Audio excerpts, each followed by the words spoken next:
আসসালামু আলাইকুম ওয়া রাহমাতুল্লাহি ওয়া বারাকাতুহু। আলহামদুলিল্লাহ ওয়াহদাহু ওয়াসসালাতু ওয়াসসালামু আলা মান লা নাবিয়্যা বা'দা। প্রশংসা আল্লাহ সুবহানাহু ওয়া তাআলার জন্য, শান্তি অবতীর্ণ হোক মুহাম্মদ সাল্লাল্লাহু আলাইহি ওয়াসাল্লামের প্রতি।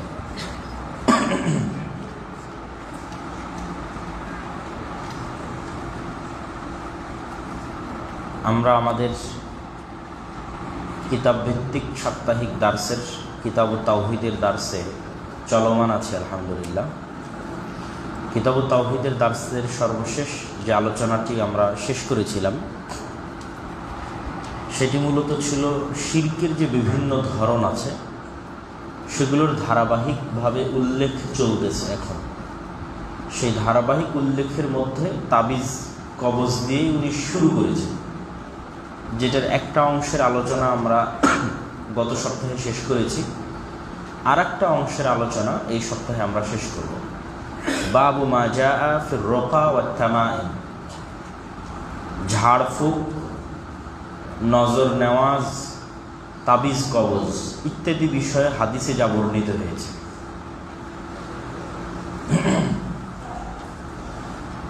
আন আবি বশির আল আনসারী হতে বর্ণিত, তিনি বলেন রাসূলুল্লাহ সাল্লাল্লাহু আলাইহি ওয়াসাল্লাম বিভিন্ন সফরে গেলে দায়িত্বশীল লোক পাঠাতেন, যেই দায়িত্বশীল লোক মানুষের বাড়িতে বাড়িতে গিয়ে খুঁজত যে কোনো উটের গলায়, কোনো গরু ছাগল ভেড়ার গলায় ধনুকের তাবিজ লাগানো আছে কিনা। জাহেলি যুগে মানুষ গরু ছাগলকে বিভিন্ন রোগ বালাই থেকে বাঁচার জন্য অথবা মড়ক থেকে বাঁচার জন্য তারা তাবিজ হিসেবে বিভিন্ন ধনুককে ব্যবহার করতেন। তো রাসূল সাল্লাল্লাহু আলাইহি ওয়াসাল্লাম যখন কোথাও সফরে যেতেন তখন নির্দিষ্ট দায়িত্বশীল দিতেন, যে আজকে আমি মিরপুরে ঢুকলাম, তো এখানে মিরপুরের একজনকে দায়িত্বশীল করলাম, যাও দেখো যতজনের গায়ে তাবিজ আছে সব খুলে নিয়ে আসো, যতজনের গোয়াল ঘরে গরুর সাথে তাবিজ ঝুলানো আছে, উটের সাথে তাবিজ ঝুলানো আছে, সব খুলে নিয়ে আসো। তো এটি প্রমাণ করে যে তাবিজ বা এমন কিছু ঝুলানো যেটি ঝুলানোর মাধ্যমে কুলক্ষণ, বদনজর বা অন্য কিছু থেকে পরিত্রাণ চাওয়া হয়, জিন শয়তান, সেটি রাসূল সাল্লাল্লাহু আলাইহি ওয়াসাল্লাম পছন্দ করতেন না করতেন না? করতেন না। আব্দুল্লাহ বিন মাসউদ রাদিয়াল্লাহু তাআলা আনহু থেকে বর্ণিত, তিনি বলেন আমি রাসূলুল্লাহ সাল্লাল্লাহু আলাইহি ওয়াসাল্লামকে বলতে শুনেছি, ইন্নার রুকা ওয়াত তামাইমা ওয়াত তিওয়ালাতা শিরক, রুকিয়া করা শিরক, তামিমা লাগানো শিরক, তেওয়ালা লাগানো শিরক। রুকিয়া মানে ঝাড়ফুঁক, তামাইম মানে কোনো কিছু ঝুলানো, আর তেওয়ালা মানে স্বামী স্ত্রীর মধ্যে ভালোবাসা বন্ধন তৈরি করার জন্য অথবা নির্দিষ্ট কোনো প্রেমিক প্রেমিকার মধ্যে ভালোবাসা তৈরি করার জন্য যেই জাদুটোনা করা হয় সেটিকে তেওয়ালা বলা হয় আরবিতে। তাহলে ভালোবাসার জাদুটোনা শিরক, তাবিজ শিরক, ঝাড়ফুঁক শিরক। তো নিচের ব্যাখ্যাকারীরা লিখছেন যে ঝাড়ফুঁক শিরক, এই কথাটা তো বড় হয়ে গেল, যে এখানে তো সকল ঝাড়ফুঁককে একবারে শিরক বলে দেওয়া হলো, কিন্তু আসলে বিষয়টি তা নয়। কেননা অসংখ্য হাদিস দ্বারা প্রমাণিত যে স্বয়ং রাসূলুল্লাহ সাল্লাল্লাহু আলাইহি ওয়াসাল্লাম ঝাড়ফুঁক করেছেন। তাহলে এখানে কোন ঝাড়ফুঁক শিরক?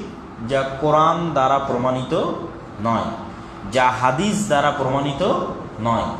কুফরি কালামের মাধ্যমে যে ঝাড়ফুঁক করা হয় বা অন্য আর যে কোনো কিছুর মাধ্যমে, বেদান্তের মাধ্যমে, সন্ন্যাসীদের মাধ্যমে, হিন্দু ধর্মের বিভিন্ন শ্লোকের মাধ্যমে, অন্য যে কোনো কিছুর মাধ্যমে যে ঝাড়ফুঁকটা করা হবে সেটা শিরক। শুধু ওই ঝাড়ফুঁকটুকু করা যাবে যেটা কোরআনের মাধ্যমে হবে, যেগুলোর মাধ্যমে রাসূলুল্লাহ সাল্লাল্লাহু আলাইহি ওয়াসাল্লাম ঝাড়ফুঁক করেছেন।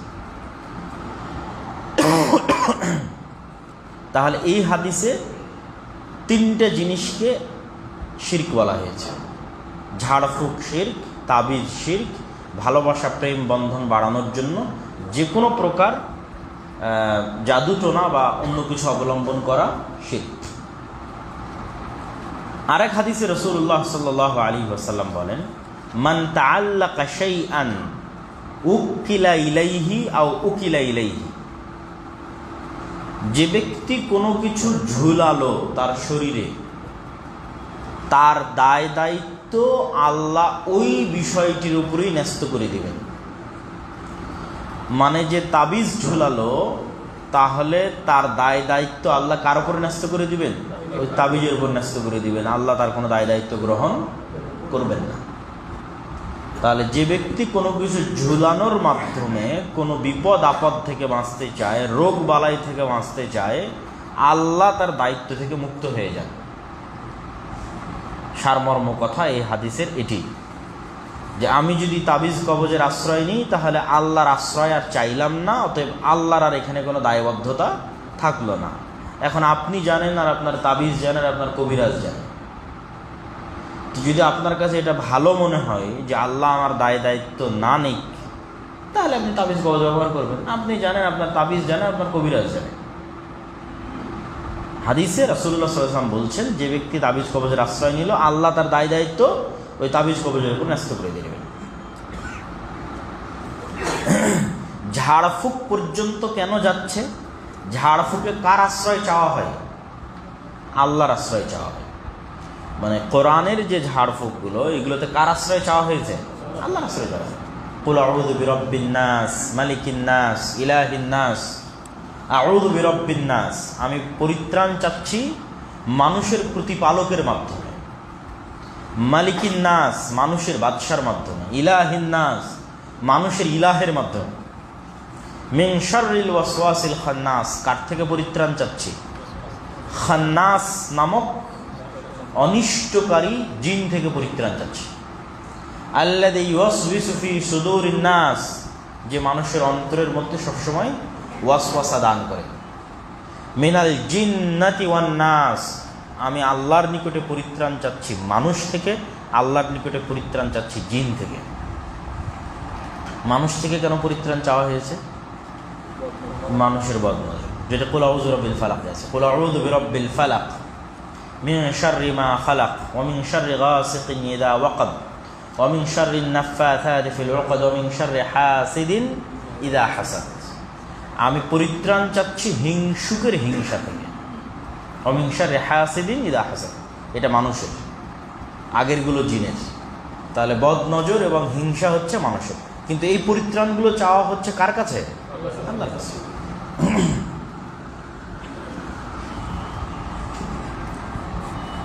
আত-তামাইম শাইউন ইউআল্লাকু আলাল আওলাদি মিনাল আইন। তামিমা হচ্ছে এমন জিনিস যা বাচ্চার গলায় ঝোলানো হয় বদনজর ও জাদু থেকে বাঁচার জন্য। লাকিন ইযা কানাল মুআল্লাক মিনাল কুরআন ফারাখাসা ফীহি বা'দুস সালাফ ওয়া বা'দুহুম লাম ইরাখিস ফীহি ওয়া ইয়াজআলুহু মিনাল মানহি আনহু, মিনহুম আব্দুল্লাহ ইবনে মাসউদ রাদিয়াল্লাহু তাআলা আনহু। বলছে তামিমা যা বাচ্চার গলায় ঝোলানো হয় বদনজর থেকে বাঁচার জন্য, এটি যদি কোরআন থেকে হয় তাহলে কিছু কিছু আলেম এটিতে সুযোগ দিয়েছেন যে কোরআন থেকে তাবিজ হলে ঝোলাতে পারে, কিন্তু অধিকাংশ আলেম এটির ক্ষেত্রেও কি করেছেন? অপছন্দ করেছেন, যে না, কোরআন থেকেও যদি হয় সেটি ঝোলানো যাবে না, পড়তে পারে, মানে ঝাড় ফু দিতে পারে, কিন্তু ঝোলানো যাবে না। এবং সাহাবীদের একটা বড় অংশ এটি মনে করতেন, তন্মধ্যে অন্যতম হচ্ছে আব্দুল্লাহ বিন মাসউদ রাদিয়াল্লাহু তাআলা আনহু।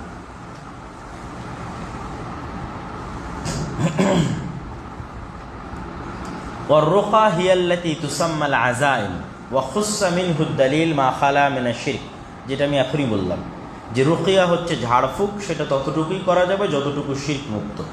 ফাকাদ রাখাসা ফীহি রাসূলুল্লাহ সাল্লাল্লাহু আলাইহি ওয়াসাল্লাম মিনাল আইনি ওয়াল হুমা, স্বয়ং রাসূলুল্লাহ সাল্লাল্লাহু আলাইহি ওয়াসাল্লাম ঝাড়ফুঁক করেছেন।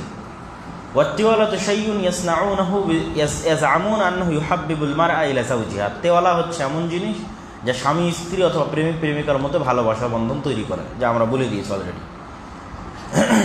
আরেকটি হাদিসে রাসূলুল্লাহ সাল্লাল্লাহু আলাইহি ওয়াসাল্লাম বলেন, ইয়া রুওয়াইফি লাআল্লাল হায়াতা সাতাতুলু বিক, হে রুওয়াইফি, একজন সাহাবী, যদি তুমি জীবিত থাকো, হায়াত যদি তোমার সাথ দেয়, ফাখবিরিন নাস, তাহলে মানুষকে সংবাদ দিও, আন্না মান আকাদা লিহিয়াতাহু, যারা তাদের চুল অথবা দাড়িতে গিরা দেয়, বড় বড় সন্ন্যাসীরা দেখবেন যে চুল এবং দাড়িতে গিরা দিবে, আও তাকাল্লাদা ওয়াতরান, অথবা কেউ যদি তাবিজ ঝুলায়, আও ইস্তানজা বিরাজি'i দাব্বাতিন ওয়া আজমিন, অথবা কেউ যদি পশু প্রাণীর হাড় দিয়ে ইস্তিনজা করে, হাড় পড়ে আছে, সে হাড় দিয়ে পেশাব পায়খানা থেকে পবিত্রতা অর্জনের জন্য ব্যবহার করতেছে, হাড় দিয়ে যদি ইস্তিনজা করে, দাড়ি চুলে গিরা দেয় তথা গিট লাগায় এবং তাবিজ ঝুলায় এবং হাড় দ্বারা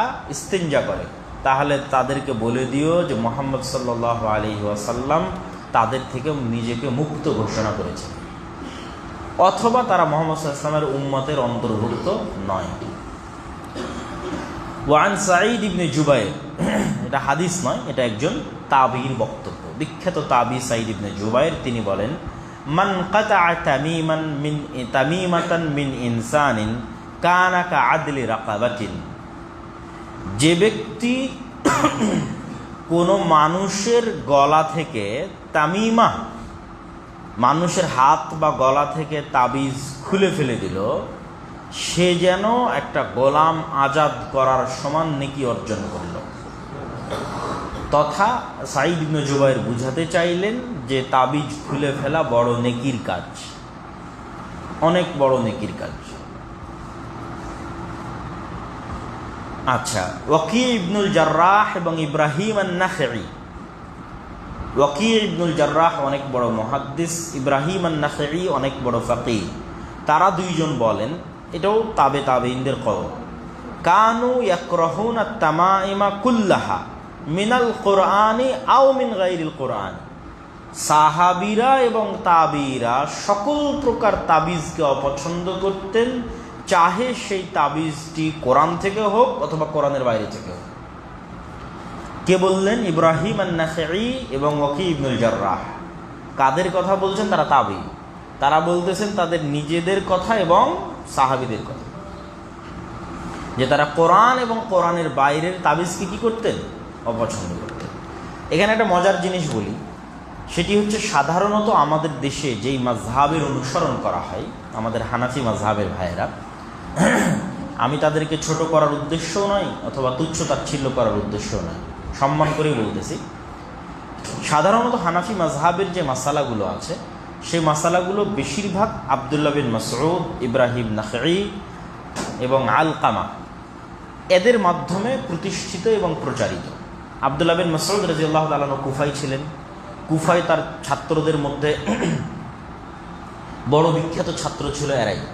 আলকামা ছিল, আলকামার ছাত্র ইব্রাহিম বিন নাখঈ, ইব্রাহিম নাখঈ তিনি, এবং তার পরবর্তীতে তার ছাত্রের ছাত্র হচ্ছে আবু হানিফা রাহিমাহুল্লাহ। তো তাদের ধারাতেই মূলত বেশিরভাগ মাসলা মাসাইল প্রতিষ্ঠিত। যেমন আবু হানিফা রাহিমাহুল্লাহ যদি বলে থাকে রাফুল আদান করা হবে না, তাহলে মূলত এটির মূল প্রবক্তা ইব্রাহিম নাখঈ, আব্দুল্লাহ বিন মাসউদ রাদিয়াল্লাহু তাআলা আনহুম।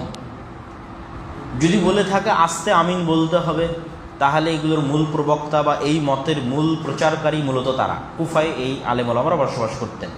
এই জন্য বলা হয় পৃথিবীতে মাযহাব দুইটাই, একটা হচ্ছে মক্কা মদিনার মাযহাব আর একটা হচ্ছে কুফার বাসীর মাযহাব। তো কুফাবাসীর মাযহাব মানে এনারা সবাই কুফায় থাকতেন। অথচ তাবিজ বিষয়ে কুফার যারা বড় বড় ফকিহ তাদের মন্তব্য হচ্ছে কোরআন দিয়েও তাবিজ করা যাবে না। আপনাদের সামনেই পড়লাম, এনাদেরই মাসলা মাসাইলগুলো আমরা মানে আমাদের হানাফি মাযহাবের ভাইয়েরা অন্য অন্য সময় মানতেছে। ইব্রাহিম নাখঈর মাসালা, আলকামার মাসালা, আব্দুল্লাহ বিন মাসউদ রাদিয়াল্লাহু তাআলার মাসালা, অন্যান্য মতভেদপূর্ণ মাসালাগুলোকে অনুসরণ করছে। তারা সবাই কুফার ইমাম, কুফার মাযহাবটাই মূলত হানাফি মাযহাবের মাযহাব। তাহলে কুফার বড় বড় ইমামেরা কোরআনের তাবিজকে কি করতেছে? নিষিদ্ধ করতেছে, বাতিল করতেছে। বলা হচ্ছে অন্যরা জায়েজ করলেও কারা না জায়েজ মনে করতেন? আব্দুল্লাহ বিন মাসউদ এবং তার অনুসারীরা নাজায়েজ মনে করতেন, ইব্রাহিম নাখঈ এবং তার অনুসারীরা নাজায়েজ মনে করতেন। এনারা সবাই কুফার। তার মানে ইমাম আবু হানিফা রাহিমাহুল্লাহ নাজায়েজ মনে করতেন। এটা অসম্ভব যে ইব্রাহিম নাখঈ নাজায়েজ মনে করবে আর আবু হানিফা রাহিমাহুল্লাহ জায়েজ মনে করবে। উনি হচ্ছেন ওনাদের শাগরেদদের অন্তর্ভুক্ত। তাহলে প্রকৃত হানাফি মাযহাবের অনুসারীরা কখনোই তাবিজ ব্যবহার করতে পারে না, কেননা হানাফি মাযহাবের যারা বড় বড় ইমাম এবং পণ্ডিত তারা কোরআন দ্বারা তাবিজ ব্যবহারকে কী করেছেন? অপছন্দ করেছেন, নাজায়েজ মনে করেছেন। তারপরের অধ্যায় বাবু মান তাবাররাকা বিশাজারাতিন আও হাজারিন ওয়া নাহবিহিমা, বরকত অন্বেষণ করা। মূল অধ্যায়ের বিষয় হচ্ছে বরকত। তো বরকত কিভাবে আসে? মূলত সকল বরকতের উৎস হচ্ছে আল্লাহ সুবহানাহু ওয়া তাআলা। আল্লাহ সুবহানাহু ওয়া তাআলা যেটাতে যেটাতে বরকত রাখবেন সেটাতে বরকত হবে, আর আল্লাহ সুবহানাহু ওয়া তাআলা যেটাতে যেটাতে বরকত রাখবেন না সেটাতে বরকত হবে না।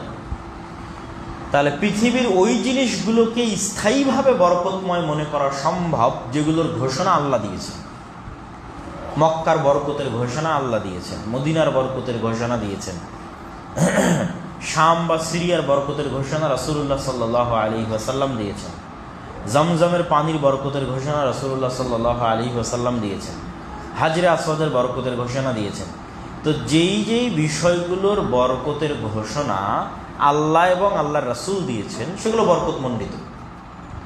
মসজিদে আকসা বা বাইতুল মুকাদ্দাস বা জেরুজালেমের বরকতের ঘোষণা আল্লাহ নিজে কোরআন মাজিদে দিয়েছে। সুবহানাল্লাযী আসরা বিআবদিহি লাইলাম মিনাল মাসজিদিল হারামি ইলাল মাসজিদিল আকসা আল্লাযী বারাকনা হাওলা, মহাপবিত্র সেই সত্তা যিনি তার বান্দাকে মক্কা থেকে সফর করিয়েছেন আকসায়, যেই আকসার চতুর্পাশ আল্লাহ বরকত দিয়ে ঘিরে রেখেছেন। তো বরকতের ঘোষণা আল্লাহ নিজে কোরআনে দিয়েছেন। তো যেই যেই জায়গার বরকতের ঘোষণা আল্লাহ অথবা আল্লাহ রাসূল দিয়েছেন সেগুলো বরকত মণ্ডিত। আর এগুলোর বাইরে মানুষ নির্দিষ্ট কোনো কিছুকে বরকতের মাধ্যম বানাবে, সেটি শিরকের একটা অংশ। আমরা ধারাবাহিক শিরক কীভাবে মানুষ করে তা তুলে ধরতেছেন লেখক। তো এখন তুলে ধরতেছেন বরকতের আশায় মানুষ কি করে? শিরক করে। এবং এখনও দেখবেন অনেকে মনে করে যে আমাকে যদি শাহজালালের কবরের পাশে কবর দেওয়া হয় তাহলে হয়তো এটা বরকতের কোনো ওসিলা হতে পারে, ঠিক আছে, বা আমি অমুক প্রতিষ্ঠানে যদি পড়ি তাহলে সেটা বরকতের একটা ওসিলা হয়। যেমন অনেকেই ধারণা করে যে দারুল উলুম দেওবন্দে পড়লে বরকতের একটা ওসিলা হতে পারে। এরকম নির্দিষ্ট কোনো প্রতিষ্ঠান, নির্দিষ্ট কোনো জায়গা যার সপক্ষে কোরআন এবং হাদিসের কোনো দলিল নাই, সেগুলোকে বরকতের মাধ্যম মনে করা কি শিরকের একটা অংশ। সে ধারাবাহিক শিরকের আলোচনা এই উদাহরণটা তুলে ধরা হচ্ছে। ঠিক কোনো ব্যক্তিকেও বরকতময় মনে করা নির্দিষ্টভাবে, যার পক্ষে আল্লাহ এবং আল্লাহ রাসূলের কোনো প্রমাণ নাই, এটি করা যাবে না। হ্যাঁ, প্রত্যেক মানুষের আমল থেকে বরকতের আশা করা যেতে পারে। যেমন আমরা এখানে বসে কি আলোচনা করতেছি? কোরআন হাদিসের আলোচনা করতেছি। তো এইটা এই বিল্ডিংয়ের বরকত না আমাদের এই কাজের বরকত? কাজের বরকত। আমরা আশা করতে পারি যে আমরা এখানে সবাই একত্রিত হয়ে কোরআন হাদিস আলোচনা করতেছি মানে এখানে আল্লাহর কি অবতীর্ণ হচ্ছে? বরকত অবতীর্ণ হচ্ছে। এইটা যে কোনো জায়গায়, যে কোনো প্লেসে মানুষ তার কাজ দিয়ে কি আশা করতে পারে? বরকত আশা করতে পারে।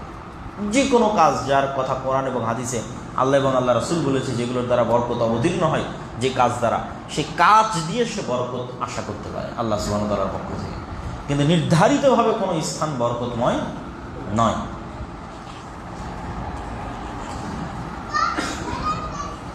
তো এখানে প্রথম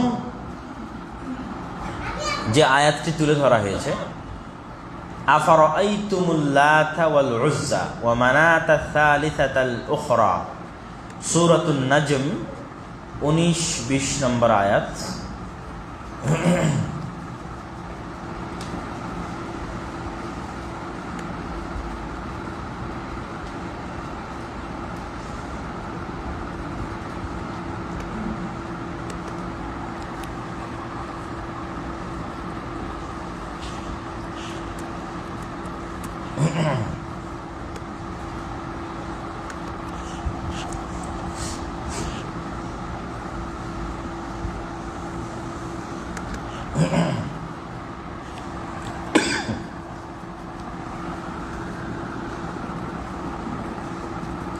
আল্লাহ সুবহানাহু ওয়া তাআলা বলছেন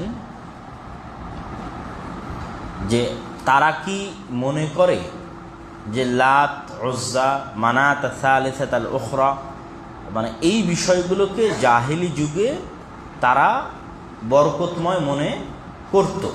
তো আল্লাহ সুবহানাহু ওয়া তাআলা এই লাত, উজ্জা এবং মানাত এদের নাম উল্লেখ করে দিয়ে তুলে ধরতে চেয়েছেন যে সেগুলো বরকতময় নয়। লাত, উজ্জা বা মানাত এগুলো কি নয়?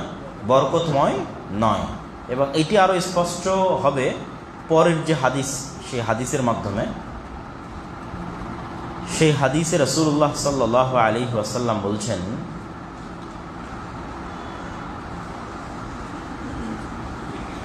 عن أبي واقد الليثي قال خرجنا مع رسول الله صلى الله عليه وسلم إلى حنين। আমরা রাসূলুল্লাহ সাল্লাল্লাহু আলাইহি ওয়াসাল্লামের সাথে হুনাইনের যুদ্ধের উদ্দেশ্যে বের হয়েছি। ওয়া নাহনু হুদাসাউ আহদিন বিকুফরিন, আর কেবল আমরা নতুন নতুন কাফের থেকে মুসলমান হয়েছি। ওয়ালিল মুশরিকিনা সিদরাতুন ইয়াকুফুনা ইনদাহা, আর মুশরিকদের একটা নির্ধারিত গাছ ছিল, যেই গাছের পাশে তারা একত্রিত হতো এবং যেখানে তাদের তরবারি ঝুলিয়ে রাখত। এই গাছটির নাম মুশরিকেরা দিয়েছিল জাত আনওয়াত, গাছের নাম। ফামারারনা বিসিদরাতিন, আমরা সেই গাছ অতিক্রম করলাম। ফাকুলনা, অতিক্রম করা অবস্থায় আমরা রাসূলুল্লাহ সাল্লাল্লাহু আলাইহি ওয়াসাল্লামকে বললাম, ইয়া রাসূলুল্লাহ ইজআল লানা যাতা আনওয়াতিন কামা লাহুম যাতু আনওয়াত, হে আল্লাহর নবী, আমাদের জন্য এরকম একটি গাছ নির্ধারণ করে দিন, যে গাছের পাশে আমরাও একত্রিত হব এবং আমাদের অস্ত্র তরবারি ঝুলিয়ে রাখব। ফাকাল রাসূলুল্লাহ সাল্লাল্লাহু আলাইহি ওয়াসাল্লাম আল্লাহু আকবার, আল্লাহু আকবার বলে উনি চিৎকার দিয়ে উঠলেন, ইন্নাহা সুনান, এটি হচ্ছে সেই পদাঙ্ক অনুসরণ যেই পথে তোমাদের অতীতের যুগে যারা চলে গেছে তারাও এই পদাঙ্ক অনুসরণ করেছে। ওয়াল্লাযী নাফসি বিয়াদিহি, ওই সত্তার শপথ করে বলছি যেই সত্তার হাতে আমার প্রাণ আছে, এই কথা ওই কথার মতো, কামা কালাত বানু ইসরাঈল লিমূসা, যেমনটা বানু ইসরাঈল মূসা আলাইহিস সালামকে বলেছিল, ইজআল লানা ইলাহান কামা লাহুম আলিহা, আমাদেরকেও দৃশ্যমান একটা ইলাহ বানিয়ে দিন, তাদের যেমন দৃশ্যমান ইলাহ আছে।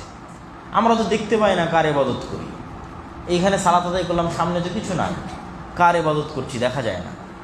তো কিন্তু তাদেরকে তো দেখতে পাচ্ছি, সারা পৃথিবীর মানুষ সামনে কিছু রেখে তার ইবাদত করতেছে। তো আমাদের এরকম দৃশ্যমান কিছু আলামত দিন, যাতে আমাদের ইবাদত করতে ভালো লাগে। তখন মূসা আলাইহিস সালাম বলেছিলেন, ইন্নাকুম কওমুন তাজহালুন, তোমরা হচ্ছ অশিক্ষিত মূর্খ কওম। আর রাসূল সাল্লাল্লাহু আলাইহি ওয়াসাল্লাম বলছেন, লাতারকাবুন্না সুনানা মান কানা ক্বাবলাকুম, আর এটা যেহেতু তোমাদের অতীতের লোকেরা এই ফাঁদে পা দিয়েছে, তোমাদের অতীতের উম্মতেরা, তো তোমরাও পা দিবা। যেটাতে আল্লাহ নবী কথা শুরু করেছিলেন আল্লাহু আকবার বলে, যে এটা অতীতে চলে যাওয়া উম্মতদের পথ, তো তোমরাও এই পথে একদিন কি করবা? পা বাড়াবা। আরও বহু হাদিস রাসূল সাল্লাল্লাহু আলাইহি ওয়াসাল্লাম বলেছেন যে আমার উম্মতের একটা অংশ মুশরিকদের সাথে মিলে যাবে, আমার উম্মত বানু ইসরাঈলের হুবহু অনুসরণ করবে। বানু ইসরাঈল যেই যেই গর্তে প্রবেশ করেছে, প্রত্যেক গর্তে আমার উম্মত প্রবেশ করবে। তাহলে এই হাদিস থেকে আমরা কি বুঝতে পারলাম? এই হাদিস অনেক কিছু বোঝার জন্য এবং শেখার জন্য আমাদের জন্য যথেষ্ট। সেটি হচ্ছে যে নির্ধারিত কোনো কিছুকে বরকতের মাধ্যম হিসেবে অবলম্বন করার কোনো সুযোগ ইসলামে নাই। সেই নির্ধারিত কিছুটা নির্ধারিত বস্তু হতে পারে, নির্ধারিত কিছুটা নির্ধারিত সময় হতে পারে, নির্ধারিত কাল হতে পারে, নির্ধারিত গাছ হতে পারে, নির্ধারিত নদী হতে পারে, নির্ধারিত পাহাড় হতে পারে, নির্ধারিত স্থান হতে পারে, নির্ধারিত দিন হতে পারে। আমরা কিন্তু এই হাদিসের দলিলকে সামনে রেখেই বহু বক্তব্যে আমি বলেছি যে নির্ধারিত দিবস নির্ধারণ করা উদযাপনের জন্য, যা কোরআন এবং হাদিসে নাই, নির্ধারিত কোনো স্থান নির্ধারণ করা, যেমন শহীদ মিনারের মতো, জাতীয় স্মৃতিসৌধের মতো, যে সেখানে গিয়ে আমি সম্মান জ্ঞাপন করব, এইটা মূলত হিন্দুদের থেকে কপি করা। যেমন হিন্দুদের ধর্মের একটা বড় বিশ্বাস হচ্ছে আল্লাহ সর্বত্র বিরাজমান, নাউজুবিল্লাহ। তো যদি আল্লাহ সুবহানাহু ওয়া তাআলা সর্বত্র বিরাজমান হন, তাহলে পৃথিবীর যেটা সবচেয়ে বড় কিছু, সেটা আল্লাহর অস্তিত্বের সবচেয়ে বড় ধারক ও বাহক। ধরেন পৃথিবীর সবচেয়ে বড় পাহাড় যদি হিমালয় পাহাড় হয়, আর আমি বিশ্বাস করি যে পৃথিবীর সকল কিছুর মধ্যে আল্লাহ নিহিত আছে, তাহলে আল্লাহর অস্তিত্বের সবচেয়ে বড় আলামত হিসেবে আমি কোন পাহাড়কে মনে করব? হিমালয় পাহাড়। পৃথিবীর সবচেয়ে বড় নদী যদি আমি পদ্মা নদীকে মনে করি, বিশাল খরস্রোত নদী, আর আমি যদি বিশ্বাস করি যে সমগ্র পৃথিবীর সকল জায়গায় আল্লাহ সুবহানাহু ওয়া তাআলার অস্তিত্ব বিরাজমান, তাহলে আমি মনে করব যে এই নদীর সাথে আল্লাহর অস্তিত্ব বেশি মিশ্রিত আছে। কেন? এটা সবচেয়ে বড় নদী। ঠিক সবচেয়ে বড় পাথর, সবচেয়ে বড় গাছ, কেন এই জিনিসগুলোকে হিন্দু ধর্মে সম্মান করা হয়? দেখবেন যে এই জিনিসগুলোকে সম্মান করা হচ্ছে। আপনি বড় সন্ন্যাসী তখনই হতে পারবেন যদি হিমালয়ের চূড়া থেকে চূড়ায় গিয়ে ধ্যান করতে পারেন।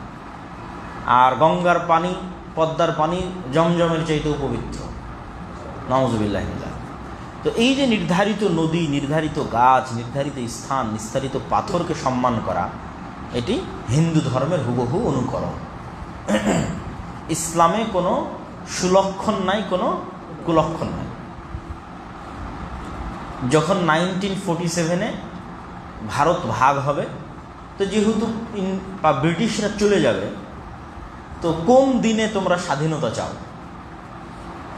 তো ভারতের স্বাধীনতার দিন নির্ধারণ করা হয়েছে কুণ্ডলী পরীক্ষা করে, যে কোন দিনটা শুভ হতে পারে, সেই শুভ দিনে আমরা স্বাধীনতা চাই। তো কুণ্ডলী পরীক্ষা করে, দিন তারিখ পরীক্ষা করে দেখা গেছে যে 15ই আগস্ট হচ্ছে শুভ দিন। তো এই জন্য 15ই আগস্টে স্বাধীনতা দিবস নির্ধারণ করে। আর 15ই আগস্টের আগের দিন, যেহেতু মুসলমানরা কোনো শুভ অশুভে বিশ্বাস করে না, ফলত বাই ডিফল্ট যেই দিন পড়েছে 14ই আগস্ট, সেটি স্বাধীনতার দিন মুসলমানদের জন্য। তো হিন্দু ধর্মের বিবাহ শাদী থেকে শুরু করে, কার সাথে বিয়ে হবে পাত্রপাত্রী থেকে শুরু করে, সকল ক্ষেত্রে জন্ম তারিখ এবং কুণ্ডলী পরীক্ষা করে পণ্ডিতেরা, যে বিবাহের দিন তারিখ ঠিক করা হবে, কোন দিন শুভ কোন দিন অশুভ, কার সাথে বিবাহ হচ্ছে সেটি শুভ কি অশুভ, এগুলো সকল কিছু ইসলামে কিসের অন্তর্ভুক্ত? শিরকের অন্তর্ভুক্ত।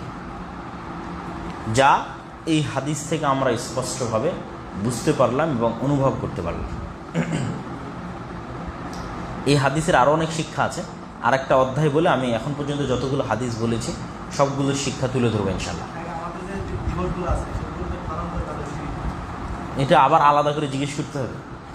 বাবু মা জাআ ফি যাবহি লিগাইরিল্লাহ, শিরকের ধারাবাহিক বিবরণ চলতেছে। এবার আল্লাহ ব্যতীত অন্যের উদ্দেশ্যে যা জবাই করা হয় তা শিরক। এটা এখন নতুন অধ্যায়। তাহলে আমরা দেখলাম তাবিজ কবজ শিরক, আল্লাহ ব্যতীত অন্য কি আল্লাহ সুবহানাহু ওয়া তাআলা বরকতময় করেননি এরকম যে কোনো কিছুকে বরকতময় মনে করা শিরক, আর আল্লাহ ব্যতীত অন্য কারো উদ্দেশ্যে কোনো কিছু জবাই করা শিরক, যেটা এখন শুরু হলো। কুল ইন্না সালাতি ওয়া নুসুকি ওয়া মাহইয়ায়া ওয়া মামাতি লিল্লাহি রাব্বিল আলামিন লা শারীকা লাহ। আপনি বলে দিন, নিশ্চয় আমার সালাত, আমার কুরবানি, আমার সিয়াম, আমার জীবন, আমার মৃত্যু সব কিছু ওই আল্লাহর জন্য, যার কোনো শরীক নাই। ওয়া আনা মিনাল মুসলিমিন, আর আমি মুসলিমদের অন্তর্ভুক্ত। এবং আর এক আয়াতে আল্লাহ সুবহানাহু ওয়া তাআলা বলেন, ফাসাল্লি লিরাব্বিকা ওয়ানহার, আপনি আপনার প্রতিপালকের সন্তুষ্টির জন্যই সালাত আদায় করুন, আপনি আপনার প্রতিপালকের সন্তুষ্টির জন্যই কুরবানি করুন। আন আলী রাদিয়াল্লাহু তাআলা আনহু আন্নাহু ক্বাল, আলী ইবনে আবি তালিব রাদিয়াল্লাহু তাআলা থেকে বর্ণিত, তিনি বলেন, রাসূলুল্লাহ সাল্লাল্লাহু আলাইহি ওয়াসাল্লাম আমাকে শিখিয়ে দিয়েছেন 4টা বাক্য। লাআনাল্লাহ মান যাবাহা লিগাইরিল্লাহ, আল্লাহর অভিশাপ তার উপর যে ব্যক্তি আল্লাহ ব্যতীত অন্য কারো উদ্দেশ্যে জবাই করে। লাআনাল্লাহ মান লাআনা ওয়ালিদাইহি, আল্লাহর অভিশাপ তার উপর যে তার নিজ পিতা মাতার উপর অভিশাপ দেয় বা লানত করে। লাআনাল্লাহ মান আওয়া মুহদিসান, আল্লাহর অভিশাপ তার উপর যে কোনো বেদাতিকে বা বেদাতকে আশ্রয় দেয়, প্রশ্রয় দেয়। লাআনাল্লাহ মিন গায়রি মানারিল আরদ, আল্লাহ সুবহানাহু তাআলার অভিশাপ সেই ব্যক্তির উপর, যেই ব্যক্তি, আল্লাহ সুবহানাহু তাআলার অভিশাপ সেই ব্যক্তির উপর যে ব্যক্তি জমিনে স্থাপিত সীমানা বা চিহ্ন পরিবর্তন করে। মানার আল আরজ, জমিনে স্থাপিত সীমানা বা চিহ্ন পরিবর্তন করে। ওয়ান তারিক ইবনে শিহাব আন্না রাসূলুল্লাহ সাল্লাল্লাহু আলাইহি ওয়াসাল্লাম قال, তারিক ইবনে শিহাব রাদিয়াল্লাহু তাআলা থেকে বর্ণিত, তিনি বলেন রাসূলুল্লাহ সাল্লাল্লাহু আলাইহি ওয়াসাল্লাম বলেছেন, দাখালাল জান্নাতা রাজুলুন ফি দুবাবিন, একজন ব্যক্তি জান্নাতে প্রবেশ করবে একটি মাছির কারণে। ওয়া দাখালান নারা রাজুলুন ফি দুবাবিন, একজন ব্যক্তি জাহান্নামে প্রবেশ করবে একটি মাছির কারণে। ক্বালু ওয়া কাইফা যালিকা ইয়া রাসূলুল্লাহ, কিভাবে এটি সম্ভব হে আল্লাহর রাসূল? ক্বালা মাররা রাজুলানি আলা কওমিন লাহুম সানামুন লা ইউজাবিযুহু আহাদুন হাত্তা ইউকাররিবা লাহু শাইআন, দুইজন ব্যক্তি এমন এক গ্রাম, এমন এক এলাকার পাশ দিয়ে অতিক্রম করে, যেই গ্রাম, যে এলাকার মানুষরা ততক্ষণ পর্যন্ত কাউকে অতিক্রম করতে দিবে না যতক্ষণ না তাদের রবের জন্য, তাদের প্রতিমা বা মূর্তির সন্তুষ্টির জন্য কেউ কোনো কিছু দান না করে। যেমন আমাদের দেশের রাস্তাঘাটের ধারে বহু মাজার স্থাপন করা আছে, আর সেই মাজারগুলোর সামনে স্পিড ব্রেকার দেওয়া আছে, যেন কেউ ওই মাজার অতিক্রম করার সময় সেই মাজারে কোনো কিছু না দিয়ে অতিক্রম না করে। না দিয়ে অতিক্রম করলে বাবা অসন্তুষ্ট হবে এবং ট্রাফিক আর কন্ট্রোলে থাকবে না, গাড়ি অ্যাক্সিডেন্ট করবে। হ্যাঁ, তো এইরকম দুইজন ব্যক্তি এমন একটা এলাকা অতিক্রম করতেছে, যে এলাকার মানুষেরা তাদেরকে অতিক্রম করতে দিবে না যতক্ষণ না তাদের প্রতিমা বা মূর্তির সন্তুষ্টির জন্য কোনো কিছু না দেয়।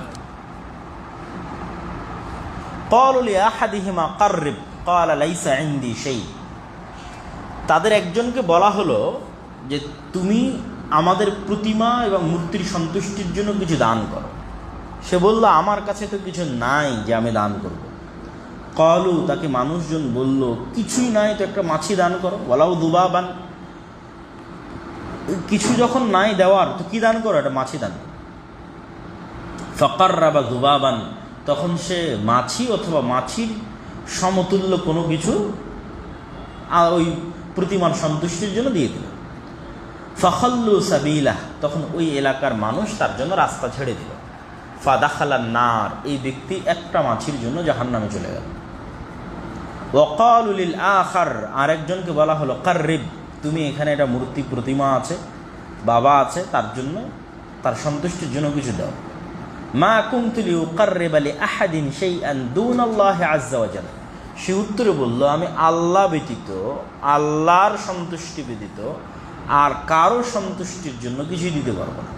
তোমরা ওয়ালাউ দুবাবান, তাকে বলা হলো একটা মাছি হলেও দাও।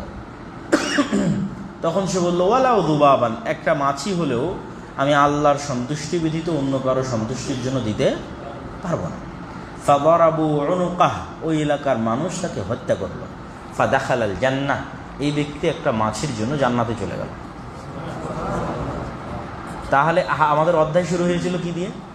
আল্লাহ ব্যতীত অন্য কারো উদ্দেশ্যে জবাই করা, মানত করা বা এই জাতীয় যে কোনো কিছু অবলম্বন করা। এবং সেক্ষেত্রে আমরা দুটো হাদিস দেখলাম এবং দুটো আয়াত দেখেছি।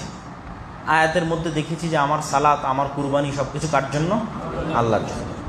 তারপরে আয়াতে দেখেছি আল্লাহ তার নবীকে আদেশ দিচ্ছে, আপনি সালাত আদায় করবেন আল্লাহর সন্তুষ্টির জন্য এবং কুরবানি করবেন আল্লাহর সন্তুষ্টির জন্য। তারপরে হাদিস আলী রাদিয়াল্লাহু হাদিস আমরা কি দেখেছি? আল্লাহ ব্যতীত অন্য কারো কোনো কিছুর নামে জবাই করলে তার উপর আল্লাহর অভিশাপ। তারপরে হচ্ছে যে পিতামাতাকে অভিশাপ করলো, তার উপরও আল্লাহর অভিশাপ। যে ব্যক্তি বেদাতকে আশ্রয় দিল তার উপরও আল্লাহ সুবহানাহু ওয়া তাআলার অভিশাপ। আর যে ব্যক্তি সীমানা পরিবর্তন করলো, বলতে জমি জায়গার সীমানা পরিবর্তন করে জায়গা দখল করে নেওয়াকে বোঝানো হচ্ছে ব্যাখ্যায়, যে একটা সীমানা আছে, সেটি পরিবর্তন করে আমি অতিরিক্ত জায়গা অন্যায়ভাবে দখল করে নিচ্ছি, তার উপর আল্লাহ সুবহানাহু ওয়া তাআলা তদর্থ। তারপরের হাদিসে আমরা দেখলাম একজন ব্যক্তি একটি মাছির জন্য জাহান্নামে চলে গেল, একজন ব্যক্তি একটি মাছির জন্য জান্নাতে চলে গেল। বাবুন লা ইয়াযবাহু লিল্লাহ বিমাকানিন ইউযবাহু ফীহি লিগাইরিল্লাহ, এমন জায়গা যেই জায়গাতে আল্লাহ সুবহানাহু তাআলা ব্যতীত অন্য কারো উদ্দেশ্যে কোনো কিছু করা হতো, সেই জায়গায় কোনো কিছু করা। আল্লাহ সুবহানাহু তাআলার সন্তুষ্টি ব্যতীত অন্য কারো সন্তুষ্টির জন্য সেই জায়গায় কোনো কিছু করা হতো, সেই জায়গায় কোনো কিছু করা। যেমন আমাদের যুগে আমরা দেখতে পাচ্ছি যে কোনো একটা জায়গায়, ধরেন শহীদ মিনারের কথা যদি বলি, বা জাতীয় স্মৃতিসৌধের কথা বলি, বা এরকম আর যে কোনো জায়গায় যেখানে আল্লাহ সুবহানাহু ওয়া তাআলার সন্তুষ্টি ব্যতীত অন্য কারো সন্তুষ্টির জন্য কিছু করা হতো, আপনিও সেখানে ভালো কোনো কাজ করতেছেন, ভালো কাজই করতেছেন, কিন্তু এমন জায়গায় করতেছেন যে জায়গায় একসময় শিরক হতো। এই অধ্যায় মূলত সেই বিষয়টি বোঝানো উদ্দেশ্য, এবং সেটির বিস্তারিত বিবরণ এই অধ্যায়ে আসতেছে।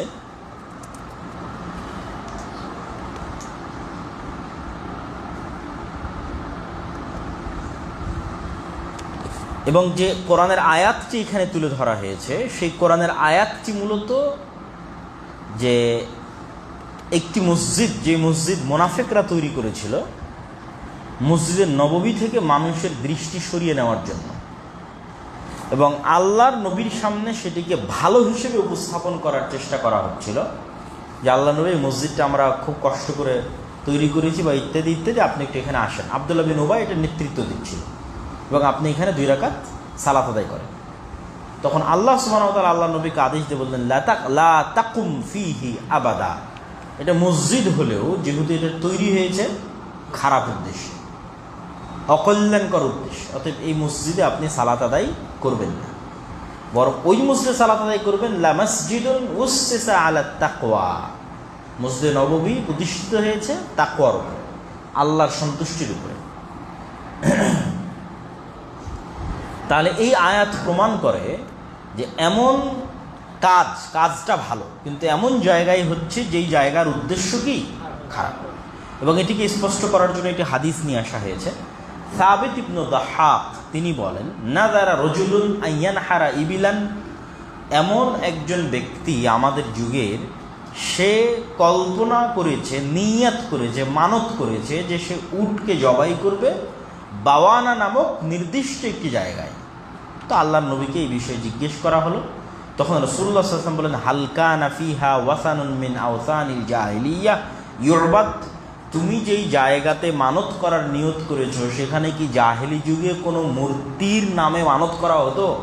আল্লাহ নবী জানতে চাচ্ছেন যে আমাদের যুগের, সাবিত ইবনে যাহাক বলছে, আমাদের যুগের একজন ব্যক্তি একটা নির্দিষ্ট জায়গায় মানত করার নিয়ত করেছে।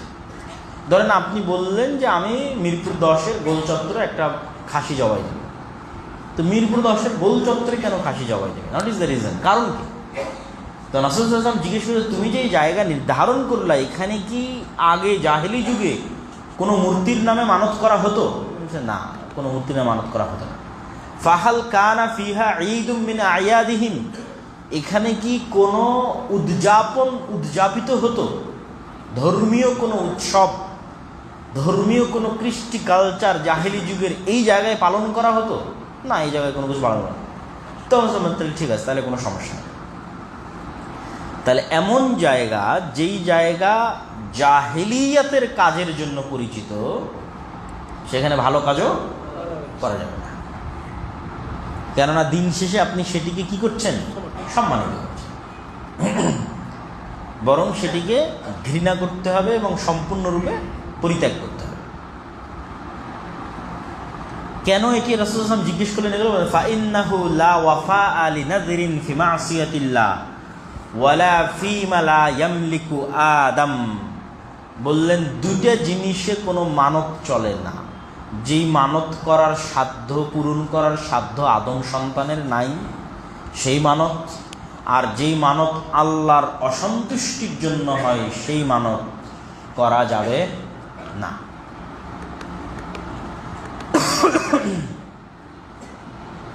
তাহলে এই অধ্যায়ের সারমর্ম হচ্ছে, যে জায়গায় আল্লাহর বিরুদ্ধে গিয়ে কোনো ইবাদত হতো সেই জায়গায় ভালো কিছু করাও কিসের অন্তর্ভুক্ত? শিরকের অন্তর্ভুক্ত। যে জায়গায় শিরক উদযাপিত হতো সেই জায়গায় নির্দিষ্ট, ওই জায়গাকে নির্দিষ্ট করে ভালো কিছু করাও শিরকের অন্তর্ভুক্ত। মান তাশাব্বাহা বিকওমিন ফাহুয়া মিনহুম, যে ব্যক্তি কোনো কওমের সাথে সাদৃশ্য স্থাপন করতে চায় সে সেই কওমের অন্তর্ভুক্ত হয়ে যায়। এই জন্য রাসূলুল্লাহ সাল্লাল্লাহু আলাইহি ওয়াসাল্লাম জাহিলি যুগের সকল মাদকতার পাত্রগুলোকে ভেঙে দিতে বলেছিলেন। মদ হারাম হয়েছে, পাত্রগুলো ধুয়ে নিলেই তো পবিত্র, পাত্রগুলো ধুয়ে নিলেই কি পবিত্র। কিন্তু রাসূলুল্লাহ সাল্লাল্লাহু আলাইহি ওয়াসাল্লাম পাত্রগুলোও কেন ভাঙতে বললেন? কেন ওই পাত্রে যদি আপনি পানিও পান করেন আপনার স্মৃতিতে কি আসবে? মদ। জন্মের পর থেকে আপনি সেই পাত্রে কি পান করেছেন? মদ পান করেছেন। আজকে মদ হারাম, কিন্তু সেই পাত্রে আপনি পানি পান করবেন, আপনার স্মৃতিতে কি কাজ করবে? মদ। তো পাত্রও রাখা যাবে না। যে পাত্র মদের জন্য ব্যবহার হয়েছে ওটা পবিত্র করেও পানির জন্য ব্যবহার করা যাবে না।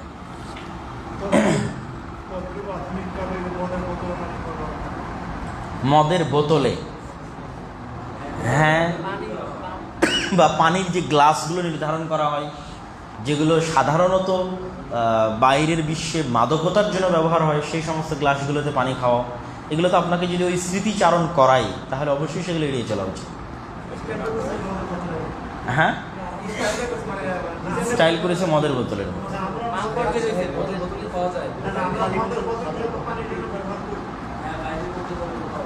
আমরা যে স্বাভাবিক যে পানির বোতল আছে প্লাস্টিকের, এগুলো তো মদের বোতলের মতো না, কাচের মদের বোতল, ওইটা পানির জন্য।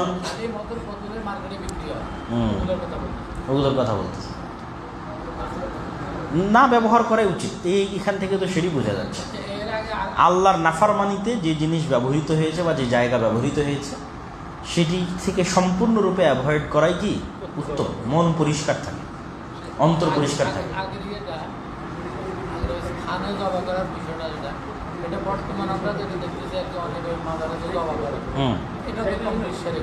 অবশ্যই শিরক, 100% শিরক, শতভাগ শিরক। মাজারে গিয়ে জবাই করা শতভাগ শিরক। হ্যাঁ, না, মাজারে যাওয়া শিরক একটু পার্থক্য আছে। যদি সত্যিই মাজারে কোনো কবর থাকে, আমি তার কবর জিয়ারতের জন্য আশেপাশে যদি থাকি, তার জন্য দোয়া করার জন্য, তার কাছে চাওয়ার জন্য নয়, তার জন্য দোয়া করার জন্য মানুষ কবর জিয়ারত করতে পারে। কবর জিয়ারত করাই সমস্যা নেই, কিন্তু কোনো একটা নির্দিষ্ট কবরকে মাজার বানানো, ঘোরাফেরার জায়গা বানানো, ইবাদতের জায়গা বানানো, এগুলো শতভাগ শিরক। এগুলো মানুষকে শিরকের দিকে ধাবিত করে। এইভাবে মানুষ শিরকের দিকে চলবে। হ্যাঁ, কি বলে মন্দিরে, এই যে চমৎকার, এটা দাওয়াতি কাজ। জি, হ্যাঁ হ্যাঁ, বেঁচে থাকতে হবে অবশ্যই। পৃথিবীর 3টে মসজিদ ছাড়া আর কোনো মসজিদের জন্য সফর করা জায়েজ নাই। আর কারো কবরের জন্য সফর করা, কারণ আল্লাহর নবীর কবরের জন্য সফর করা জায়েজ নাই। সেখানে তো বহু দূরে থাকবে অন্য আর কোনো ব্যক্তির কবর। এই জন্য আমি যখন বলেছি, একটু আগে যখন বলছিলাম, তখন বলছিলাম যে আমি তার আশেপাশে আছি, এটা বলেছিলাম যে আমি তার আশেপাশে আছি। কেননা আমি এটা মাথায় রেখেই বলেছিলাম যে কোনো কবরের উদ্দেশ্যে সফর করাও কি নয়, জায়েজ নয়। যে আপনি এখান থেকে শাহজালালের কবরের জন্য সফর করবেন, জিয়ারত করার জন্য যদি করেন জায়েজ নয়। আপনি কোনো কাজে সেখানে গেছেন, তখন আপনি, যেমন আমি ধরেন দিল্লি গেছি, কোনো একটা কাজে গেছি, কাজে যাওয়ার পর আমি দেখতেছি এখানে পাশে শাহ ওলিউল্লাহ মুহাদ্দিস দেহলভী রাহিমাহুল্লাহর কবর আছে, আমি জিয়ারত করলাম, এটাতে কোনো সমস্যা নেই। কিন্তু শুধু শাহ ওলিউল্লাহ মুহাদ্দিস দেহলভী রাহিমাহুল্লাহর কবর দেখার জন্য আমি দিল্লি যেতে পারি না। জি, রাসূল সাল্লাল্লাহু আলাইহি ওয়াসাল্লামের কবরের ক্ষেত্রে প্রযোজ্য। সফর হতে হবে মক্কার জন্য, সফর হতে হবে মসজিদে নববীর জন্য, রাসূল সাল্লাল্লাহু আলাইহি ওয়াসাল্লামের কবরের জন্য। নিয়াত সাফ থাকতে হবে। আল্লাহর নবীর কবরের জন্য যদি সফর হয়, পুরো সফরটাই গুনাহ, পুরো সফরটাই শিরকের দিকে মানুষকে নিয়ে যাবে।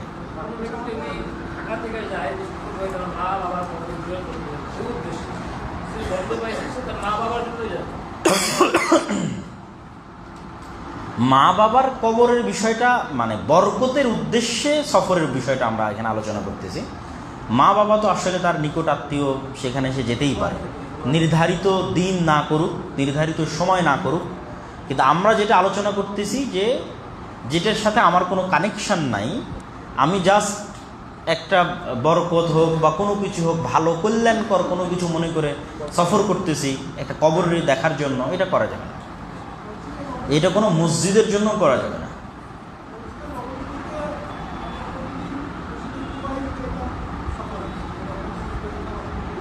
আপনি তো ওখানে চলেই গেছেন, তখন তো আর সফর না, আপনি তো মদিনায় পৌঁছেই গেছেন,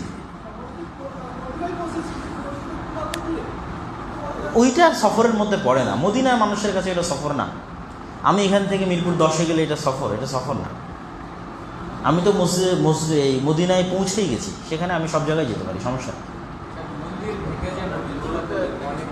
ক্রিশ্চিয়ান চার্চ বন্ধ হয়ে যাচ্ছে, ওটা অনেকগুলোই আর কি কনভার্ট করে মসজিদে রূপান্তর করা হচ্ছে, এটা ঠিক কি?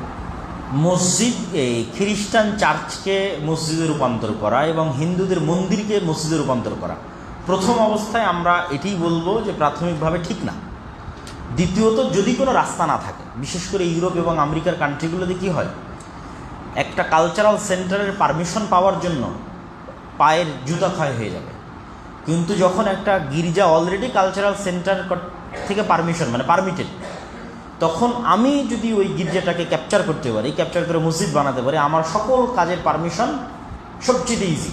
যে কাজটা করতে আমার 15-20 বছর লাগবে, সেই কাজটা আমি একবারেই হয়ে যাচ্ছে, জাস্ট ওর চার্চ থেকে নাম চেঞ্জ হয়ে মসজিদে হয়ে যাচ্ছে। তো এই ধরনের যেখানে আমার কোনো নিরুপায়, সেই জায়গাগুলোতে যাবতীয় শিরক থেকে পবিত্র করার পর এবং শিরকের কোনো আলামত না রেখে, ঠিক আছে, যদি শেপটা মানে ধরনটাও মসজিদের মতো করে তৈরি করা যায় তাহলে আরও খুবই ভালো। ধরনের মধ্যে যদি এরকম কোনো ধরন থাকে যেটি গির্জার আলামত বহন করে, যেটি গির্জার স্মৃতি বহন করে, তাহলে সেটি অবশ্যই অপছন্দনীয়। তবে এরকম নিরুপায় পরিস্থিতিতে করা যায়।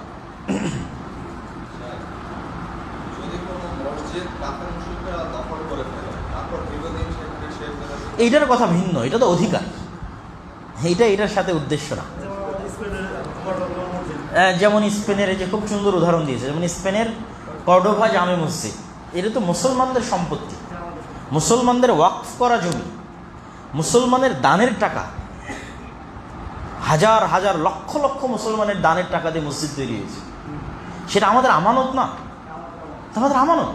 আমি ওইটা উদ্ধার না করতে পারাতে তো গুনাহ হচ্ছে, যে আমরা মুসলমানদের দান এবং সাদাকায়ে জারিয়াকে সংরক্ষণ করতে পারিনি, নষ্ট করে দিয়েছি।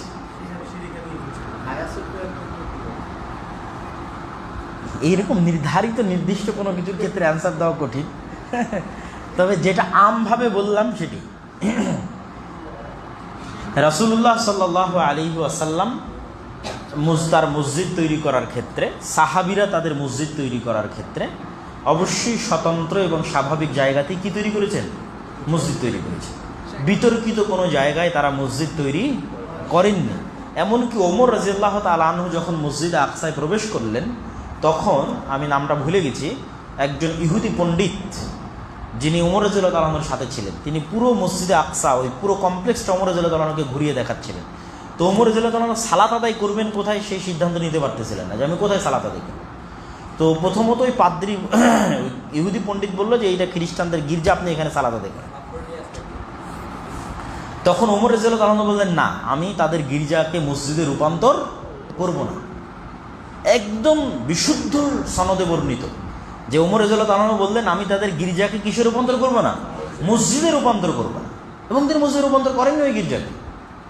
তারপরে ওমর রাদিয়াল্লাহু তাআলাকে নিয়ে যাওয়া হলো ইহুদিদের সবচেয়ে পবিত্র, যেটাকে তারা কেবলা মনে করে, যেখানে পৃথিবীর প্রথম পাথর রাখা আছে মর্মে তারা মনে করে, এবং এখনও আছে সেই পাথরটা, যেটার উপর মূলত ওই যে কুব্বাতুস সাখরা, স্বর্ণের যে গম্বুজ আমরা দেখতে পাই, এটা মূলত এই পাথরের উপর তৈরি হয়েছে।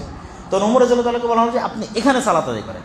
তো ওমর বললেন না, আমি এখানেও সালাত আদায় করবো না, এখানে সালাত আদায় করলে ইহুদিরা মনে করবে আমি তাদের কেবলাকে কেবলা বানিয়ে নিয়েছি।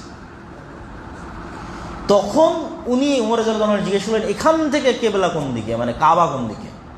ধরেন আমি এই পুরো চত্বরটার মধ্যে ঘুরপাক খাচ্ছি, ওইখানে গির্জা আছে, ওইখানে হচ্ছে ইহুদিদের এটা আছে, পাথরটা আছে, তার আমি এই ফ্লোরে ঢুকে বলতেছি এখান থেকে মক্কা কোন দিকে, কাবা কোন দিকে?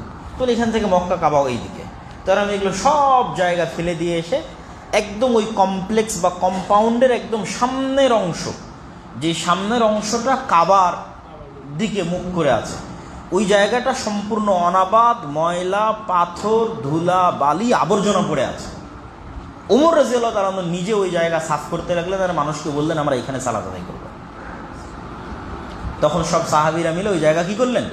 সাফ করলেন, পরিষ্কার করলেন, এবং ওখানে সালাত আদায় করা হলো। ওই অংশটুকু কালো কালারের, কুব্বাতুস সাখরা যেটা স্বর্ণালী গম্বুজ, ওইটা না, কালো কালারের যে মসজিদটুকু দেখা যায় কম্পাউন্ডের ওপরে, ওইটাই হচ্ছে কিবলি মসজিদ বলে। গুগল ম্যাপেও কিবলি মসজিদ মানে নামে লেখা আছে। তো ওমর রাদিয়াল্লাহু তাআলা আনহু ওই কম্পাউন্ডের মধ্যে ইহুদিদের সিনাগগকেও মসজিদে রূপান্তর করেননি, খ্রিস্টানদের গির্জাকেও মসজিদে রূপান্তর করেন। সম্পূর্ণ বিতর্কমুক্ত নিষ্কলুষ একটা জায়গাকে উনি কী করেছেন? মসজিদ হিসেবে রূপান্তর করেছেন। তো আশা করি আমাদের একটু আজকের পুরো দার্সের যে সামারিগুলো সেগুলো আমরা তুলে ধরি।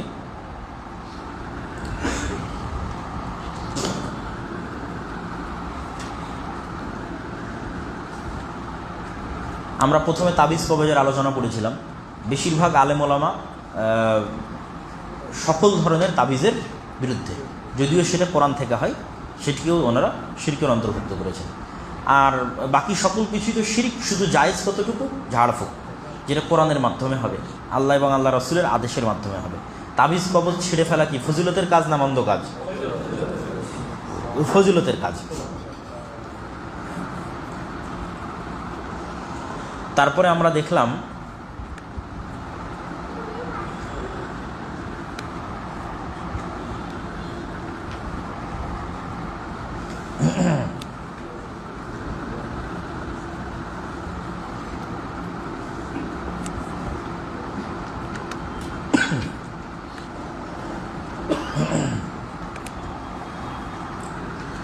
দেখলাম যে সাহাবীদের ওই যে হাদিস, যেখানে তারা বললেন যে আমাদেরকে জাতে আনওয়াত বানিয়ে দেওয়া হয়, তো ওখানে ওনারা বলতেছেন যে আমরা হচ্ছি এই স্বাক্ষরগুলো ছেড়ে দাও ভিতরে। আমরা ওখানে বলতেছি যে আমরা নতুন নতুন কাফের থেকে মুসলিম হয়েছি। তাহলে একটা জিনিস বোঝা যাচ্ছে যে যখন মানুষ প্রথম একটা অভ্যাসের উপর থাকে, আর সে অভ্যাস থেকে যখন বের হয়ে আসে, তখন ওইটার কিছুটা প্রভাব থেকে যায়। তো তারা নতুন নতুন মুসলমান, তারা শিরকের সাথে অভ্যস্ত, ফলত তাদের মাথায় ওই জিনিসটা ঢুকে গেছে। ওই জায়গায় আরও একটা জিনিস স্পষ্ট যে আমাদের উম্মত মুশরিকের অন্তর্ভুক্ত হবে, মুশরিকদের সাথে মিলে যাবে, বানু ইসরায়েলের অনুসরণ করবে এবং তাদের সাথে মিলে যাবে। আরও একটা জিনিস স্পষ্ট, মুশরিকদের যে রীতিনীতি আছে সেগুলোর ধারে কাছেও যাওয়া যাবে না। মুশরিক এবং বানু ইসরায়েলদের যে স্থানগুলো, কালপাত্রগুলো আছে, সেগুলোর ধারে কাছেও ভালো কাজের উদ্দেশ্য যাওয়া যাবে না।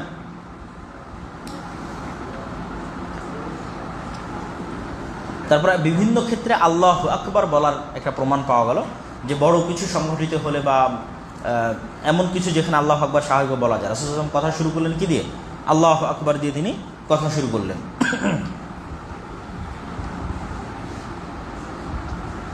তারপরে কসম করা যায়, রাসূল সাল্লাল্লাহু আলাইহি ওয়াসাল্লাম কসম করলেন যে ওই সত্তার শপথ যার হাতে আমার প্রাণ রয়েছে। তাহলে আমিও কি আল্লাহর নামে কসম করতে পারি না? পারি না?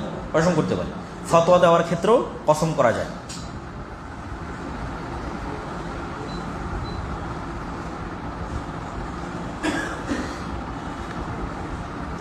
এবং এই হাদিসটা আরও প্রমাণ করে, যা মানুষকে শিরকের দিকে নিয়ে যায় সেই রাস্তাগুলো বন্ধ করা কি জরুরি।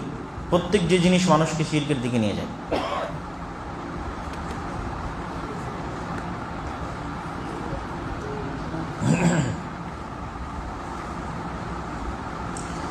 এবং এই হাদিসগুলো থেকে আরেকটা জিনিস প্রমাণিত হয় যে পৃথিবীতে যেমন আল্লাহর ইবাদতের প্রভাব থাকে, ঠিক তেমন আল্লাহর অবাধ্যতারও প্রভাব থাকে, যে যেই জায়গায় আল্লাহর অবাধ্যতা করা হয়েছে সেই জায়গাকে আর কোনো কাজের জন্য ব্যবহার করতে নিষেধ করা, অথবা যে জায়গায় আল্লাহর অভিশাপ বর্ষিত হয়েছে সেই জায়গায় যেতে নিষেধ করা, বা সেই জায়গায় দীর্ঘক্ষণ অবস্থান করতে নিষেধ করা, এই জিনিসগুলো প্রমাণ করে যে মানুষের নেকির যেমন প্রভাব থাকে, মানুষের গুনাহেরও তেমন প্রভাব থাকে।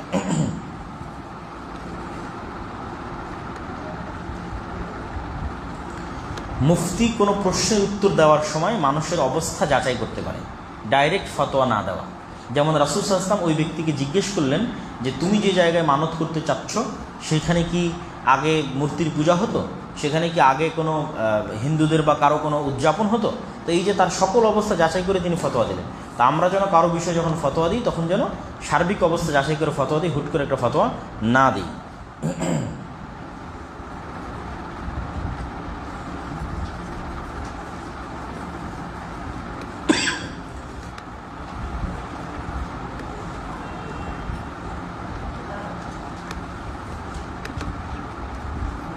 এই ছিল মোটামুটি আজকে আমাদের দার্স। এবার আপনাদের প্রশ্নোত্তর এবং মা এবং বোনদের যদি কোনো প্রশ্নোত্তর থাকে সেটি শেষ করে আমাকে একটু, আজকেও একটু তাড়া আছে, একটু দ্রুতই বের হতে হবে।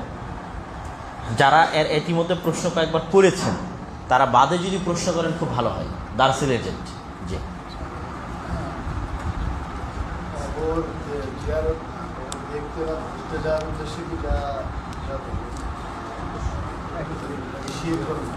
মানে ওই জায়গায় আমি চলে গেছি সেক্ষেত্রে যেতে পারি, আর যদি ওই জায়গায় না গিয়ে থাকি তাহলে জাস্ট ওইটা দেখার জন্য যাওয়া যাবে না। যেমন আমি এখান থেকে শুধু সফর করব ইমাম বুখারী রাহিমাহুল্লাহর কবর দেখার জন্য উজবেকিস্তান, কাজাখস্তান, এটা করা উচিত হবে না। আমি কোনো কাজে কাজাখস্তান, উজবেকিস্তান গেছি তখন দেখতে পারি। শুনবো বেদাত এবং বেদাতিকে আশ্রয় প্রশ্রয় দেওয়া, এটি মূলত বেদাতকে আশ্রয় প্রশ্রয় দেওয়া। যে একটা বেদাত, যে বেদাত সমাজে প্রচলিত আছে, আমি সেই বেদাতকে মেনে নিচ্ছি বা সেই বেদাতকে গ্রহণ করতেছি বা সেই বেদাতকে প্রসার করতেছি, অথবা যারা এই বেদাতের সাথে লিপ্ত আছে তাদের প্রচার এবং প্রসারে সহযোগিতা করতেছি, এটি আশ্রয় দেওয়া। তো বেদাতের বিরুদ্ধে অবস্থান হতে হবে শক্ত।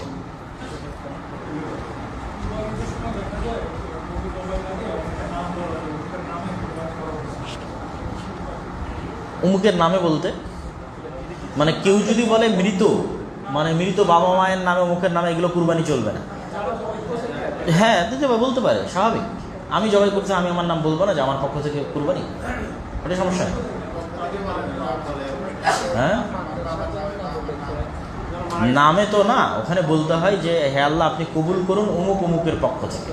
আরবিতে একটা বাক্য আছে যে হে আল্লাহ আপনি কুরবানিটা কবুল করুন আমার পক্ষ থেকে, আমার পরিবারের পক্ষ থেকে, আমার ভাইয়ের পক্ষ থেকে, আমার আত্মীয় স্বজনের পক্ষ থেকে। তো যারা যারা কুরবানিতে অংশগ্রহণ করছে তাদের পক্ষ থেকে, তাদের নামে নয়। মৃত ব্যক্তির পক্ষে কোনো কুরবানি করা হবে না। না, রাসূল সাল্লাল্লাহু আলাইহি ওয়াসাল্লামের নামও কোনো কুরবানি হবে না।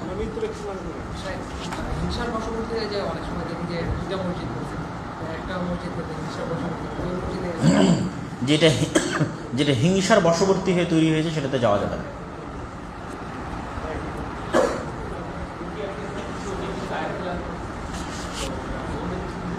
আমরা ব্যক্তিগতভাবে পছন্দ করি, আমরা মানে একদম সুন্নাহ সেন্ট্রিক থাকতে। তো আল্লাহ এবং আল্লাহ রসুল সাল্লাল্লাহু আলাইহি ওয়াসাল্লাম এর পক্ষ থেকে যতটুকু রুকিয়ার প্রমাণ পাওয়া যায় আমরা ব্যক্তিগতভাবে অতটুকুর মতোই সীমাবদ্ধ থাকি। আমরা পছন্দ করি না যে মানুষ তার নিজের মতো আর একটা আয়াতকে রুকিয়ার মাধ্যম বানাক, এটি পছন্দ করি না, এবং এটিকে আমরা এড়িয়ে চলার জন্য মানুষকে নাসিহা করি। এই জন্য আমাদের কাছে যে কেউ যে সমস্যাতে আসুক না কেন, হাদিসে যে কয়টা রুকিয়ার কথা বলা হয়েছে আমরা ওই কয়টাই করি, এর বাইরে আমরা যেতে চাই না। অনেকে বিভিন্ন আয়াতকে রুকিয়ার মাধ্যম বানায়, এটা ঠিক না।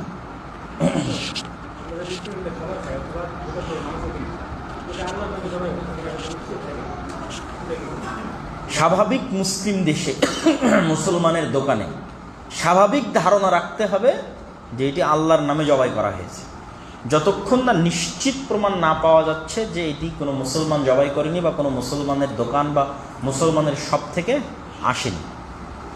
এইটা বেশিরভাগ প্রয়োগ করতে হবে কুফফারদের দেশে, কাফেরদের দেশে। আর আমাদের মতো মুসলিম দেশে মনে করতে হবে যে এটা আল্লাহর নামে জবাই করা হয়েছে, নিশ্চিত না জানা পর্যন্ত যে এইটা হয়তো তারা করে না, এরকম নিশ্চিত না জানা পর্যন্ত না, এই গোস্ত না খাওয়াই উচিত। আমরা যখন ভারতে ছিলাম তখন আমরা হিন্দুদের হোটেলে গেলে সবজি খেতাম, হিন্দুদের হোটেলে গেলে আমরা এই খেতাম না, গোস্ত খেতাম না। এটা একটা বিষয় যে জবাই আল্লাহর নামে হচ্ছে, সালাত পড়ে না, সেক্ষেত্রে কি করবেন? সেক্ষেত্রে স্বাভাবিক ভালো ধারণা রাখতে হবে যে এটি আমি বিসমিল্লাহ বলে ভক্ষণ করব। আর স্পেসিফিক জানার ওয়ে থাকলে অবশ্যই সালাত আদায়কারী মানুষের মাধ্যমে বা নিজে বাসায় নিয়ে এসে জবাই করা খুবই ভালো, নিজে জবাই দেওয়া বা ওরকম মানুষের মাধ্যমে জবাই করানো খুবই উচিত। আমি তো এক বক্তব্য বলেছি যে ইহুদিরা তাদের প্রত্যেকটা রেস্টুরেন্টে একজন করে পাদ্রী, এদের রাবাই রাখে বেতন দিয়ে।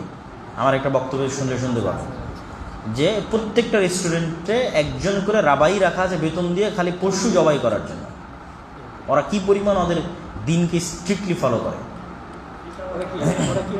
ওরা আল্লাহর নামে জবাই করে।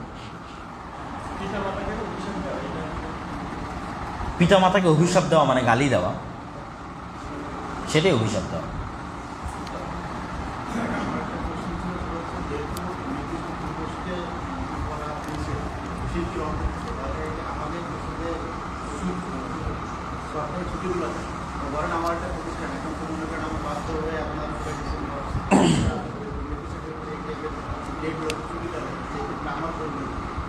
ছুটি থাকলে আপনি ছুটি পালন করবেন, কিন্তু কোনো অনুষ্ঠানে অংশগ্রহণ করবেন না।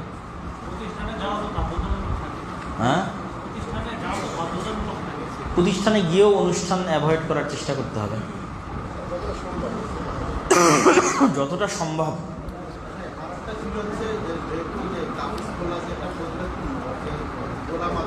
আপনি যত কম্প্রোমাইজ করবেন মানুষ আপনাকে তত ইউজ করবে। আপনি যত শক্ত হবেন আপনার স্ট্যান্ডে, দেখবেন যে আপনার জন্য ওই অধিকার আদায় না হলেও আর একজনের জন্য অধিকার আদায় হয়ে গেছে। কিন্তু স্ট্যান্ড শক্ত হতে হবে, ছাড় দিয়ে দিয়েই এই অবস্থা। আচ্ছা, আমি বোনদের প্রস্তুতি নেওয়ার জন্য বলবো, এখনই আমি আপনাদের প্রশ্নের সুযোগ দেবো, আপনারা একটু প্রস্তুতি নেন যারা প্রশ্ন করতে চান।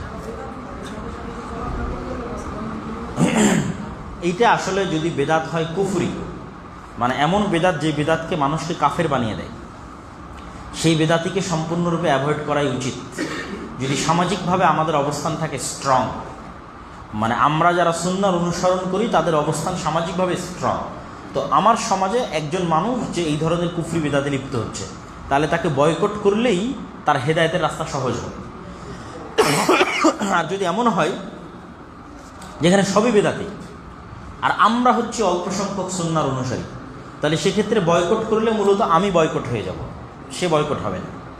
তখন আমার বয়কট করাটা মূলত আমার নিজেকে বয়কট করা। সেক্ষেত্রে আমাদের মধ্যে জ্ঞানের চর্চা বাড়াতে হবে, জ্ঞানের চর্চা বাড়িয়ে তাদের মধ্যে দাওয়াতি কাজ করতে হবে, এবং যতক্ষণ কাফের না হয়ে যাচ্ছে ততক্ষণ সালাম বিনিময় অব্যাহত রাখতে হবে। অনেক প্রশ্ন করেছেন আপনি, এই জন্য না অনেক প্রশ্ন করেছেন, না অনেক করেছেন।